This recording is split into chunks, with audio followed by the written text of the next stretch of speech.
are east of Drumheller, a place called East Cooley, and this is the Atlas Coal Mine Museum. With me, Bob Moffatt. So glad to meet you. He's the driving force behind this National Historic Site. He's a fifth-generation coal miner, and he's an underground cowboy. How long ago since you were a pit pony driver? It's about 60 years. What did your job look like when you were being a pit pony driver? You had all the safety equipment that required, like safety boots and a helmet and a lamp. Other than that, that was it. You had your tail chain that you hooked onto the pony and the other end hooked onto the car. You rode with your butt sitting on the front bumper of the coal car, left foot riding the rail. That was your brake. Your other foot was up on the tail chain. So you had a favorite pit pony? I did. Johnny was my favorite. I had driven several others beforehand. Queenie, Poncho, Turk. But Johnny was great. He answered every request. Actually saved my life once. He pulled over when I was helping the miner load a car of coal. And unlike Johnny to do, he pulled away before the car was full. So I went to get him and said, "What's going on?" And the whole roof caved in.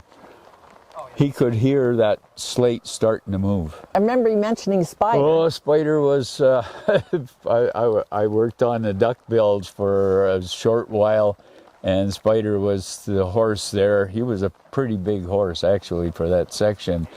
And he managed to lean me up against a post. And you can't breathe when they do that, you know. Fortunately, my uncle had warned me that this might happen, and I had a machine pick which gave him a little jab, and he never bothered to do it again. Turk was the one that could count. Turk would not pull more than 6 cars of coal. I was stuck driving Turk one day when Sorensen didn't show up. I was driving Turk. I was driving my own pony. And the cars kept piling up on Turk's side because naturally I'm going to look after my own miners first. And now I've got 12 cars there, and my mind is going nuts. How am I ever going to get caught up? And then I thought, and I stretched the last 6 cars tight. So when he took off, he had bump, bump, bump 5 times, 6th time, and away he went. It was a pretty good-sized pony for that section of the mine. No problem. He thought he was pulling 6. He thought he was pulling 6. Bob, for once, was smarter than the horse. That's it. They hauled the empty cars into the miners, and they pulled the loaded cars out. That was it. They had a pretty good life. They only worked about 5 or 6 hours a day. Had the best oats and hay that we could serve them up. Lots of fresh water down in the mines. And they had a nice clean stable, hard floor, electric lights. It's not like they were in the dark all their life down there. Not in the modern day anyway. Yeah, it used to be a lot worse than that for them. Ponies were mistreated just about as bad as the miners. At one time, and then the laws finally came in, and if you mistreated a pony, you would be fired and you would be blackballed throughout the whole valley. Nobody would hire you. Ponies are valuable. When I had my accident, the first thing the mine manager asked was, "How's the pony?" That's the way it was. They could always hire another guy that thought he was a underground cowboy, and bang. Ponies were expensive. They were expensive. Yeah. Did they need any training ahead of time? You had them broke, and after the age of about 4, they would bring them in, and usually they knew G and haw and get up and back and things like that. If not, then the driver had to train them. Okay. I had an uncle who had to train his, so he trained it all with whistles. various whistles, and the horse knew what he wanted. And when he quit the mine, nobody could drive that pony. They had to retrain it because it only listened to whistles. Oh. So what were your commands? Just a typical G, ha, So G means what? turn right, ha, turn left. And, you know, like, just give him a click, and the way he'd go, back was back. As soon as you gave a little tug, he just followed you. You didn't use reins. We had one horse that had reins, Poncho. He was a crazy, and I only drove him for a couple of days, and I was in a bad section of the mine, like lots of hills. So with a horse that doesn't listen to commands and needs reins, I finally told the pit boss, both the horse and I are going to be dead. Get me something different here. Put him on the flat where you can control him. Ponies for the winter were underground in their stable. Absolutely, they were underground as long as the mine was working. And during the war, they were underground for 12 months of the year, except for 2 weeks. They had to have 2 weeks out in the sunshine. But for most, after the war, the ponies were out as much time as they were underground. Back in the bad days, it was the same thing with the miners and the ponies. They were mistreated, they were underfed, and it was just a tough life until it finally got the unions and got some teeth. And the law finally came on their side instead of shooting them like they did in Saskatchewan. People don't realize how mining, when it first started back around 1200 AD, once the world discovered that, hey, we can make machines work, steam power, now we need coal. Now, if you were on a property, say an earl or a duke or the king, all those people own property. Yes. Everybody that lived on that property was their possessions. I would be his man. My son would work for him. You couldn't go anywhere else. That was until 1701. 1701, they said, feudalism is over. Well, that's for everybody except the people who made salt and the miners. See, they used to have, the way they got salt was huge steel containers with seawater. You would boil the water off, now you had salt. Oh, okay. 90 years later, the miners got their freedom, as did the salt people, because they finally found some mines and they were mining salt. So everybody says, oh, that's great. Now the miners are free.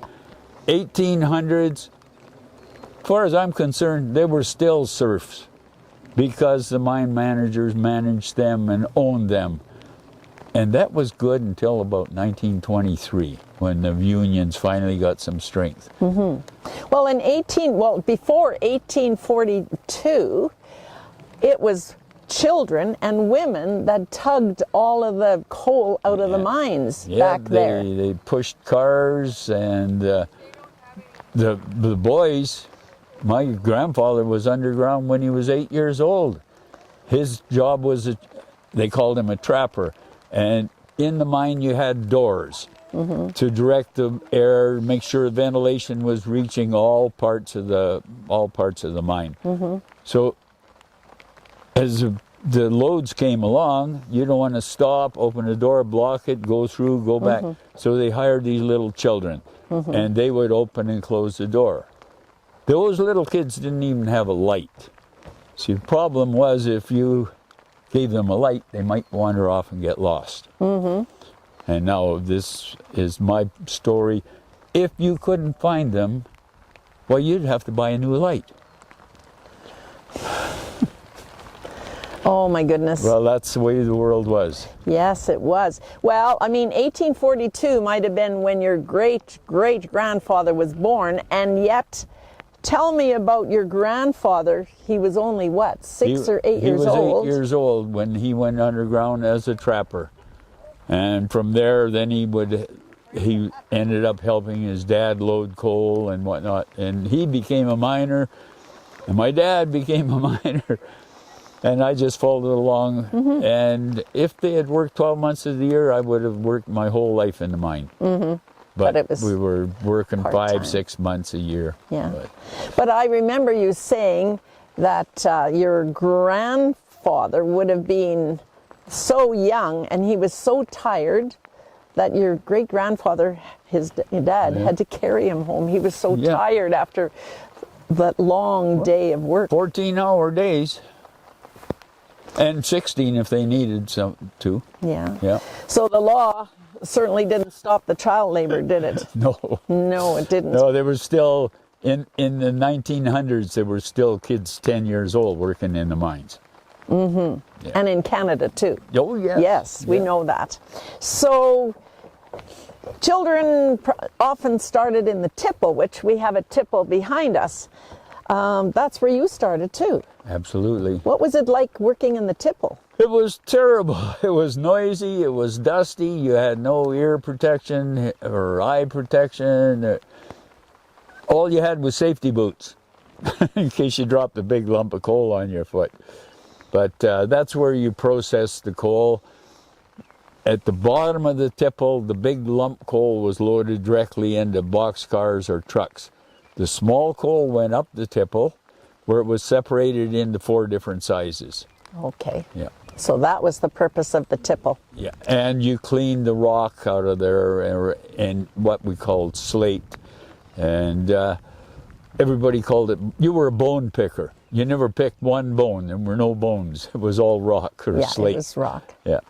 So that is the last wooden tipple standing in Canada. Am I right about that? You're absolutely right about that. And I have traveled through 44 of the 50 states, and I haven't seen another one in the USA. I'm sure there were thousands of them, but nowadays they don't need it because all they do now is continuous mining, and it's all small coal. Mm-hmm. Well, we've talked to our underground cowboy. I didn't know I'd ever be so privileged to meet one. Thank you for sharing with us today, and thanks for all of your efforts in keeping mining history alive. Thank you.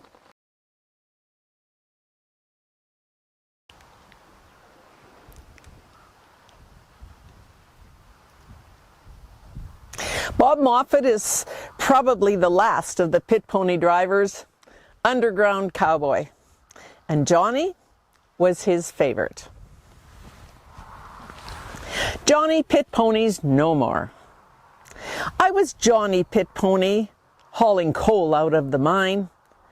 Though I had heavy loads to pull, I'm not one to whine, 'cause it's in years that have gone past that us and humans were downcast in the dust and dangerous bowels of earth where there's no sun to shine. It's true my work was underground in darkness every day. The dim from headlight bob is all the light that shone my way. But my head, it wasn't scraping in low ceilings and wounds gaping. And the narrow, jagged walls they scraped were something of dismay. I only worked 6 hours. No need to walk with lowered head. Electric lights in stables is how sunlight now was shed. It was 10 and 16 hours former ponies worked, no showers then to stables dark, through tunnels black and narrow they would tread. Though poor as paupers, I am told their drivers gave 'em treats, orange peels and apple cores, and sometimes carried sweets. The stable boys would brush 'em, give 'em oats, wouldn't rush 'em, tended to their cuts and bruises. They weren't treated like their beasts. Were ponies treated better than the men in many ways? Men could be replaced at no cost any time those days. But Conditions much improved. Strikes and unions, laws were used to make the mining safer, more humane for men and bays. But now that coal's no longer king, it's getting a bad rap. No longer should we burn it, and our coal mines turn to scrap. So museum at Drumheller is the best place. It is stellar for remembering days of tipples and the swinging doors called trap. Compared to Bob, was pastured after 20 years of moil. Bob has not retired yet. He's now museum's oil, digging ditches, building fences, keeping down all their expenses. Mining's done, but he's the one continuing to toil. You see, Bob, he was my driver. Must be 60 years ago, more like 70, I think. He's a fifth-generation miner, puts his passion on the show. He does it all, helps tourists learn. Keeping history alive is his concern through countless tours and YouTubes. He is mining's dynamo.